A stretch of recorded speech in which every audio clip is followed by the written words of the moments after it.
You know what's wild? Most people think AI filmmaking is about finding the coolest tool or the fanciest model, but here's the truth nobody's telling you. The difference between amateur AI videos and actual cinematic content isn't the tool you're using. It's understanding the key things that make films look professional in the first place. So here's what we're doing today. I'm walking you through the core fundamentals of AI filmmaking using OpenArt as our main platform. We're using OpenArt because it's basically an all-in-one hub. You can switch between the best tools for each job without having to deal with 5 different subscriptions, and that matters a lot when you're building full projects. On top of that, OpenArt is one of the easiest platforms for keeping characters consistent, which is huge for AI films. By the way, if you want to follow along, I'll leave a link for OpenArt in the description below.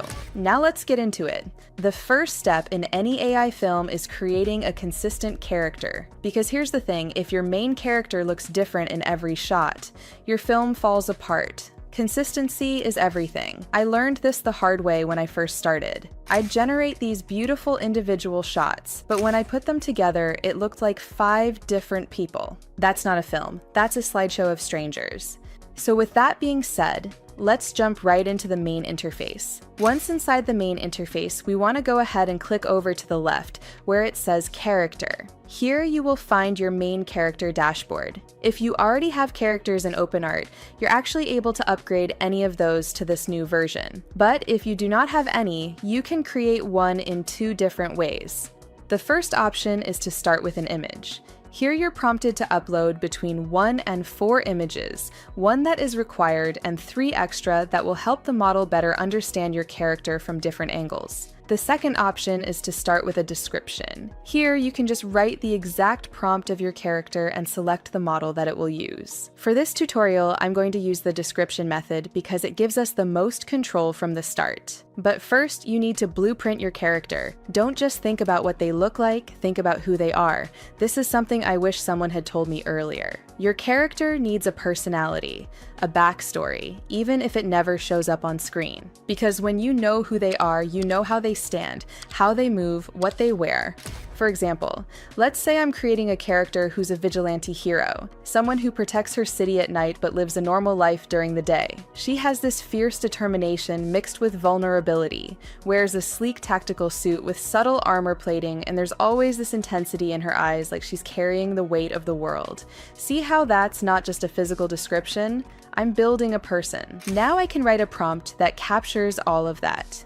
A young woman in her mid-20s with long dark hair flowing past her shoulders, wearing a sleek black and deep purple tactical suit with subtle armor plating on the shoulders and forearms, fitted combat boots. She has piercing green eyes with an intense, determined expression, dramatic lighting with shadows, photorealistic, detailed facial features, superhero aesthetic. OpenArt's default model is going to be the one that was used in the previous version. This one just allows you to use different styles like photorealistic, digital art, anime, 3D, Pixar, fantasy, and RPG. Or you can select any of the other top models out there, and you will still have the option to create them in different styles. This gives you a lot more flexibility depending on the type of content you're creating. So let's go ahead and test out Nano Banana Pro. This is the model that I think works the best. Then, OpenArt will give us 4 different versions of our character, and we can select the one that we like the best or regenerate them if none of them feel right. But I'm actually pretty happy with one of these, so I'm going to go ahead and click that one and click on Build My Character.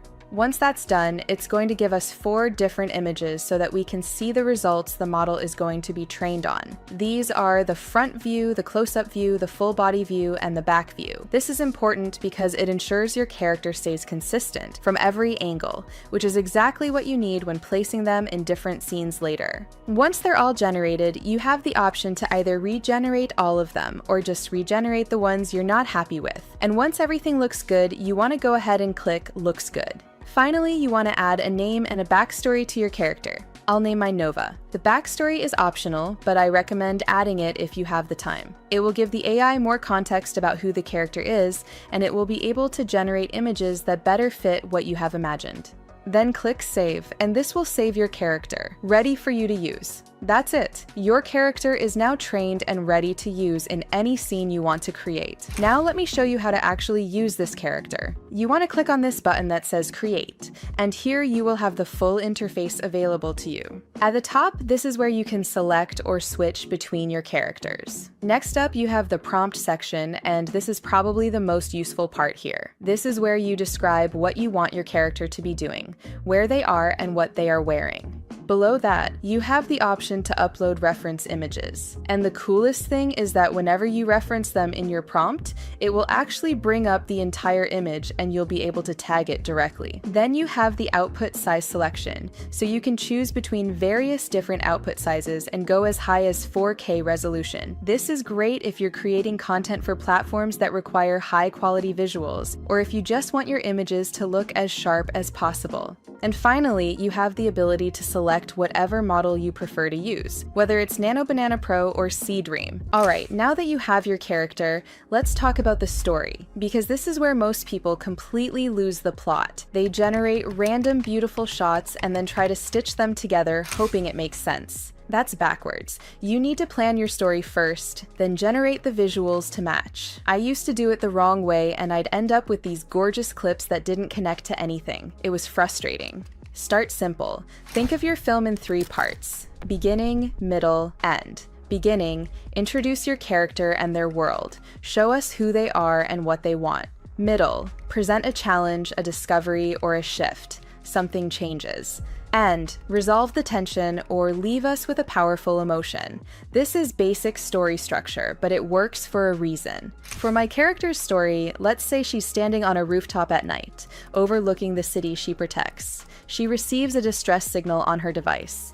She leaps into action, moving through the city. She arrives at an abandoned warehouse where she confronts a threat. She emerges victorious but exhausted. She returns to the rooftop at dawn, watching over her city as the sun rises. Simple, right? But it has all 3 parts. We see who she is, something happens, and she's different at the end. Now break that into specific shots. Shot 1, wide shot of her standing on a rooftop edge at night, city lights glowing below. This establishes the location and the mood. Shot 2, close-up of her face as she looks at a holographic distress signal on her wrist device, determination in her eyes. This builds tension and shows her taking action. Shot 3, medium shot of her running across rooftops, cape flowing behind her, neon city lights blurred in the background. This shows her in motion, moving toward danger. Shot 4, close-up of her face in the warehouse, lit by emergency lights, ready for confrontation. This is our emotional moment. See how each shot has a purpose? That's intentional filmmaking. I'm not just throwing pretty images together. Each one moves the story forward or reveal something about the character. Okay, now you have all your still images. Time to bring them to life. Click on any image and select Image to Video at the top. This opens the video generation workflow. I'm going to use Veo 3.1 for this because it gives incredibly realistic motion and natural movement. When you click on the model selector, you'll see Veo 3.1 in the list. Select that. Upload your first shot, the wide shot of her on the rooftop. For the prompt, don't just say, make it move. Be specific about what moves and how. Nova stands on the rooftop edge, her cape and hair flowing gently in the wind, city lights twinkling below. Camera remains static. Night atmosphere, cinematic motion. Set your duration to 6 seconds. You can go longer, but I find 6 seconds is perfect for most shots. Make sure you're using the highest quality settings. For Veo 3.1, you want to set your resolution to 1080p and select the normal video mode. Then hit create. This will take a few minutes to process, but the results are worth the wait. For the close-up of her receiving the distress signal, Nova's eyes shift down to look at the holographic display on her wrist. Her expression changes from calm to determined, subtle head movement, blue holographic light reflecting on her face. Dramatic moment. The key is describing the emotion and the type of movement you want.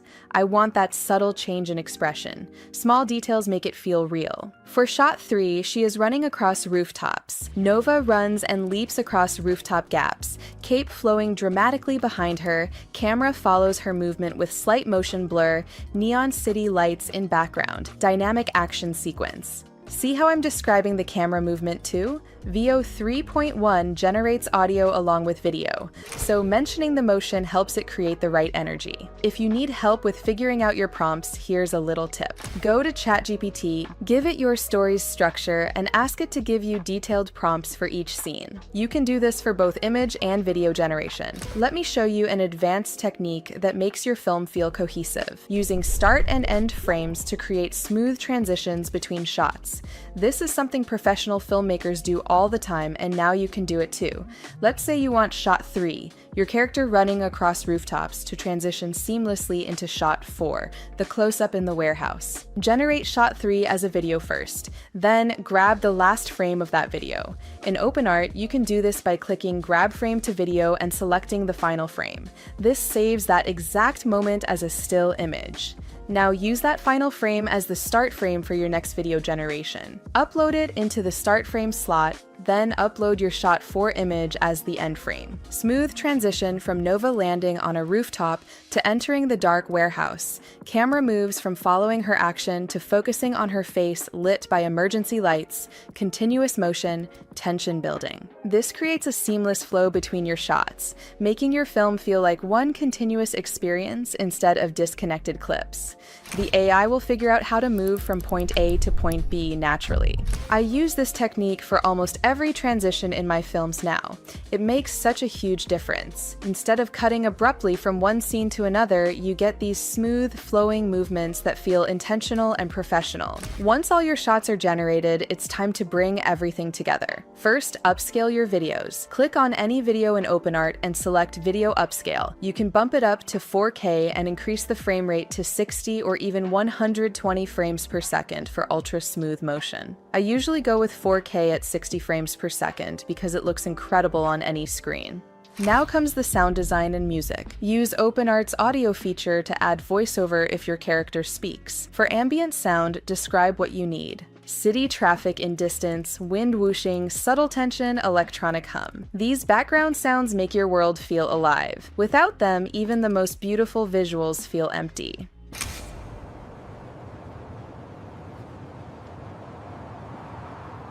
Then, bring all your clips into your video editor. I use CapCut, but you can use Premiere Pro, DaVinci Resolve, or any editor you're comfortable with. The editing software doesn't matter as much as understanding what you're doing with it. Import all your upscaled clips and arrange them on your timeline in the order you planned. For music, choose something that matches your emotional tone. For this story, I'd use an intense electronic score with orchestral elements that builds as she moves into action. The music should support the emotion, not overpower it. I keep my music volume lower than most people think. You want viewers to feel it more than hear it. Add subtle transitions between your shots. Don't overdo it. Simple cuts or gentle fades work best for cinematic content. I see a lot of beginners using these crazy transitions or spinning effects, and it immediately makes the film look amateur. Keep it simple. Finally, color grade your footage. Even slight adjustments to contrast, saturation, and color temperature can make your film feel 10 times more professional. I usually add a bit more contrast to make the blacks deeper, boost the blues and purples to give it that superhero night aesthetic, and adjust the color temperature to match the mood. Cooler tones for the night action scenes, warmer for the peaceful dawn ending. Now let's look at our final result.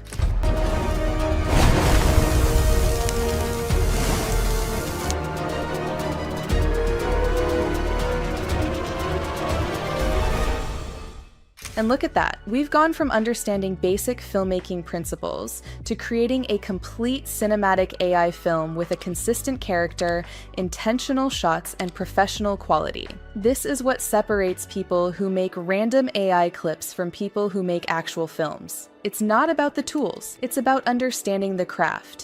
So now you know how to approach AI filmmaking like a professional. You understand composition, lighting, and movement. You know how to build consistent characters and plan intentional stories. You know how to generate your shots, animate them, and bring everything together in post. And with OpenArt, you can do all of this in one place. You're not jumping between 5 different platforms, losing your workflow, or paying for multiple subscriptions. If you want to start creating your own cinematic AI films, click the link in the description and sign up for OpenArt today. Thanks for watching, and I'll see you in the next one.